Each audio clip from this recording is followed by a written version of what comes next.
for fishing worms? Do Yes. you just take the dirt out of that? Is that That's what you do? plenty good enough. Yeah, if you want to capture it, I can teach you how to get the worms away and get the stuff, but it's not, you're gonna have some good stuff if you've got a real concentrated Just take worm. some. Oh, yeah. So I'm lazy too. Where do I buy the bucket assembled? Well, they have them here, always one or two. This is yours. No, we don't have any. Oh, is this This ours? is yours. Oh, okay. Ask Wendy. If you want to know, ask Wendy. That's right, yeah. Yeah. And you can call, or just write me at either natureapproved.net or natureapproved@yahoo.com and tell me, and I'll leave it somewhere you can pick it up or get you one. I'd rather you make them just because I'm lazy, but I'll certainly do that. There's a man who cast them down. Oh, I'm sorry. Yeah. Oh, I'm sorry, no, go ahead. My neighbor's at home, he couldn't see the setup there. Oh, shit. There's 2 large air stones at the bottom and then 2 small stones in the bag with the Is he a compost. computer operator at all? He's not? Because you can go to your website, my website, and I got 11 pages with picture on each page, exactly how to build this thing that even I can understand.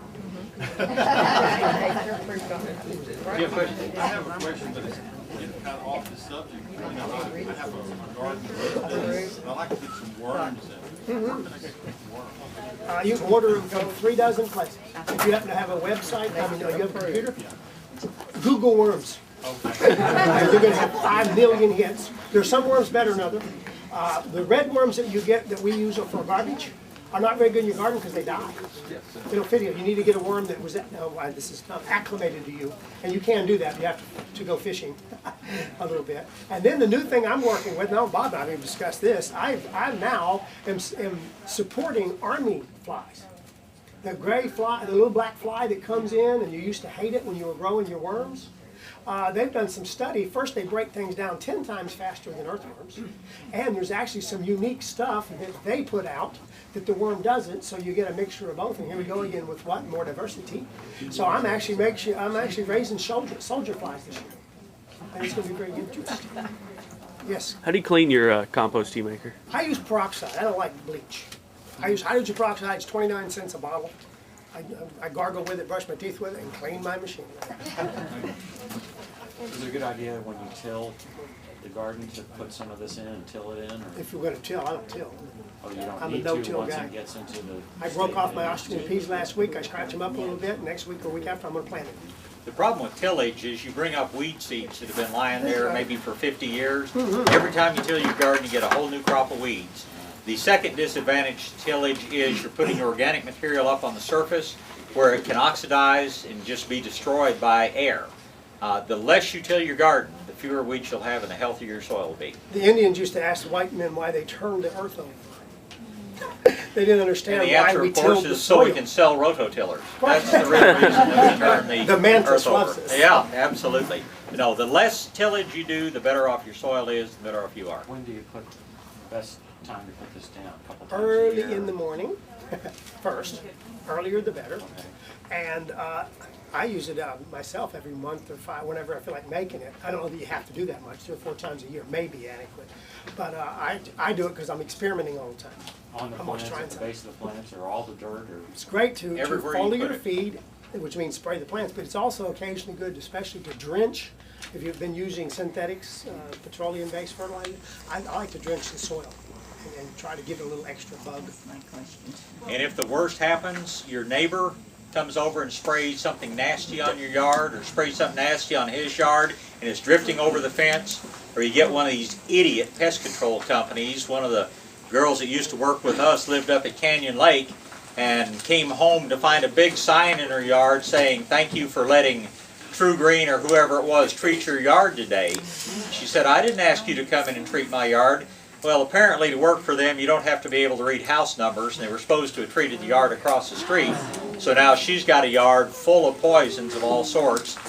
This is the kind of thing that denatures and breaks down that sort of thing, and if you are in a toxic situation, I don't know anything that will work to remedy that more quickly than compost tea application On the lawn or anything?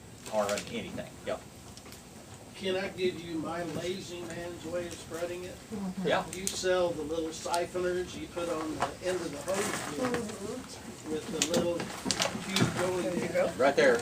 Yeah. My 5-gallon bucket, I pour it through the siphoner and get all the big material. And I just put that in the bottom of the 5 gallon bucket. Works Put great. an oscillating sprinkler on and area I want to cover. As long as you're not creating a lot of back pressure in the hose, that'll work fine. But if you have a sprinkler that really builds up pressure, that will keep these things from working. But in most cases, those little oscillating, water wasting things are very good for putting that sort of thing There's a out. company called Easy Flow that has one you can put in line with your hose at full pressure. And it'll either do a drip system or a full sprinkler and not lose anything. But remember that the more of that city water you're using, the more chlorine and chloramine is working against your microbes. I So keep forgetting that. try to put out as much tea with as little water as possible to have the very best effect. If you're a city dweller. Unless you haven't asked yet, we'll let you have the next question. Back to the tilling, I'm sorry to backtrack. If you don't till, we've got this clay soil. How do I, get my... Create microbial life. Put on compost tea, put on Medina Plus, and best of all, just put raw compost out in the You got yard. it. compost? The example that I will give you of that is, this was quite a few years ago. It was early fall. The soil in my garden was so hard, I mean, it had been a very dry summer and fall, that I had trouble breaking it with a digging bar. I knew I was going to plant some fruit trees come January, so I got a load of good compost. And everywhere I was going to put a tree, I put 3 wheelbarrowfuls of compost, just dumped in a pile on the ground. Was still a fairly dry fall, but I put a little water on those piles every now and then. January, when my fruit trees came in, you could dig that soil with a spoon. It was so soft underneath. The surrounding soil was still as hard as adobe. So, yeah, building the organic content of the soil, flocculating the soil, that's what gives you soft soil. You know, and you start tilling under the right situation or the wrong situation, it'll be just as hard a week later as it was when you started. So, doing it naturally through building organic material and oxygen and biological life in the soil, you will soften your soil to where you never have hard soil again. But it won't happen overnight. Yes. Here, Susan, if you were gonna do 100 acres of sand to build up that organic material, what would you do? I'd move. I'm already working with Sandy Oaks out of Elmendorf, and it really is a big problem to get OM, organic, I'm back just into south blow of sand. Seguin. I'm just south of Seguin, and we're in the sand hills there, and it's a big We've been problem. buying complete semi-loads of composted chicken manure. This is the 3rd year. And I'm not sure we're seeing a lot of organic matter yet. Well, I did have a ton to the acre, ton and a half to the acre of chicken manure put down on about 40 acres this year. Wow. Now, I would suggest that you start spraying 4 or 5 times a year with molasses, 5 gallons per acre, because molasses is the best bacterial stimulant that you can buy easily. If you happen to have the connections that Malcolm Beck does, he got with the Coca-Cola company. Coca-Cola was paying Saws a huge amount of money to be allowed to dump their old product down the drain. And Malcolm said, well, I'll not only not charge you to put it on my compost pile, I'll give you $5 a truckload or some ridiculously small amount. And he created just an incredible amount of biological activity. I recommend the molasses because if you get with somebody that, puts molasses in lick feeders, I use Skylar Kep up in New Braunfels. He filled my feeder week before last, $1.30 a gallon. That's pretty cheap. And 5 or 6 gallons an acre, they recommend sometimes less, but at least our friend Betsy Ross Well, in the past, I have uses done 5 or 6 gallons an acre. the molasses and the Medina Plus together, It should help. but I wasn't regular about it. It was hit and miss. If you've got that much sand, it's tough to get organic matter. How do you dilute the molasses for distribution? Same as What ratio do you use? You figure out how much your sprayer will do. My sprayer takes about between 15 and 20 gallons of liquid to cover an acre. So I'm going to use 5 gallons of molasses, 15 gallons of water.